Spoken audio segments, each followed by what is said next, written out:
Ever felt like the person you love most, the one you build a life with, can no longer hear you, no longer see you? Does it feel like you're shouting to a void while addiction silently tears your marriage apart? Listen, family, addiction doesn't just consume the addict, it consumes the marriage, eroding trust, communication, and connection. The real question is, can your marriage survive the emotional distance it's creating? Listen, if you ever felt like your marriage is slipping away because of addiction, and if you're wondering if there's any hope left, then keep watching. All right, so I'm gonna be honest with you. You're probably dealing with some heavy stuff right now. When it comes to addiction in your marriage, it's no joke. Whether it's substance abuse, emotional dependency, or some other habit that's taking it over, it doesn't just affect one person. Addiction brings a storm into your marriage, and suddenly it feels like everything is falling apart. You look at your spouse and it's like, how do we even get here? Can we even make it out of this? Believe me, I know that feeling. I've been there. But let me tell you, there's hope. When it comes to addiction, it just doesn't affect the person caught up in it. It spills over into the marriage, tearing apart trust, communication, and emotional connection. If you've been feeling like the love you had is slipping away, if you're wondering probably like, is it even possible to get it back? Can we even bounce back from this thing? Let me tell you something. You can. Here's the truth. You can rebuild. It doesn't matter how broken things feel right now. Healing is possible. Trust, that can be rebuilt too, but it's going to take work. And the key to holding it all together, it's faith. Faith is the anchor that keeps you steady, even when everything feels like it's falling apart. I know it's tough right now. I know it feels like your world is ending. But let me tell you something. Today, we're going to dive into how addiction impacts your marriage, how it can start, how you can really start healing, and how faith will play a crucial role in restoring that trust and connection that seems lost. This just isn't about surviving. It's about coming out stronger together. All right. So when it comes to the healing part, when it comes to the addiction, I want you to understand there's an emotional and a spiritual impact of addiction. First, let's talk about the emotional toll that it takes on you. Addiction does not happen in isolation. When one person in marriage is struggling, that weight lands on both of you. It's heavy. If you're the spouse on the other side, you might be feeling abandoned, angry, or like the trust you had is completely shattered. And that's real. That feeling of betrayal, that's no small thing. Believe me, I know what it can do to a marriage.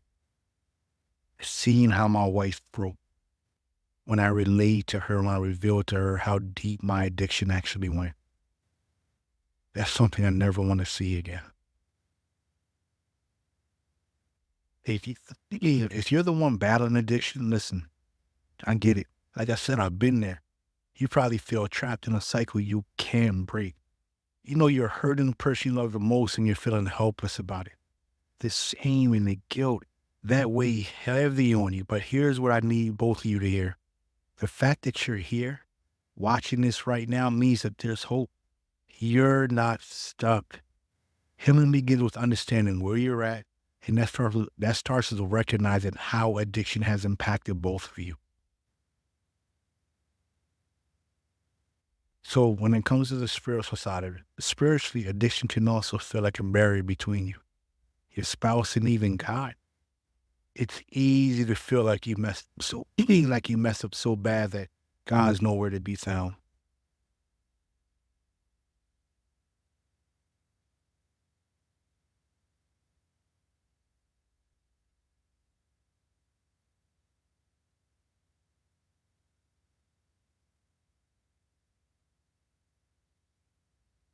But here's the thing, and this right now, I want you to understand.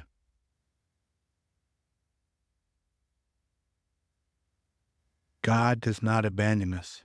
Even when we feel like we hit rock bottom, His grace is there and his power is ready to restore what's been broken. Now, let's break this down step by step, okay? How do you actually start healing from all of this? So, we're going to take the healing in steps, all right? So, the first step, acknowledging the reality. Look, there's no healing without honesty. Both of you need to acknowledge the damage the addiction has caused. Not just the obvious stuff either, but the deeper emotional, spiritual wounds. That means sitting down and having a hard conversation about how you've been impacted, how you've been feeling. And I'm going to be honest with you, it's going to hurt. It's going to suck. You're going to probably, you're going to feel things you probably haven't wanted to face, but this is necessary because healing cannot happen. It will not happen without the truth. Now, once you have that conversation, it's time to lean on your faith. These kingdom driven principles, this is where prayer becomes a lifeline. Don't skip this part. You got to pray together. Even when it feels awkward, you have to invite God into your healing process and ask him for the strength and the wisdom to navigate this journey. You have to pray for each other, specifically for healing and restoration. Faith isn't just a belief, it's the foundation that's going to help you rebuild when it feels like everything is falling apart. Faith is not a feeling, faith is an action. And you have to take action. The third step, seek help, reach out, break the silence, stop suffering in silence and isolation. Listen, addiction thrives in secrecy, but healing happens in community. You can't do this on your own. Get help. You could find a faith-based counselor, a recovery group, or a mentor like me who can support you. And here's the key. Find people who understand the spiritual emotional journey you're on. Like my wife and I, we've been there. We had to battle through this. This just isn't about therapy. It's about being surrounded by people who will hold you accountable in love. Now, when it comes to rebuilding trust, the way we do that is through faith in action. All right. So this is probably going to be the toughest part when we talk about rebuilding trust. Trust doesn't just magically reappear after recovery. It's going to have to be rebuilt over time through consistent actions. If you're the one who's been battling addiction, know this, your words will not be enough. It's going to have to be your actions day after day, night after night, week after week. That's going to rebuild the trust for what's been broken. Another part of it is transparency is key here. You have to be honest about everything. No more secrets. Be accountable for your actions and show up for your spouse every single day.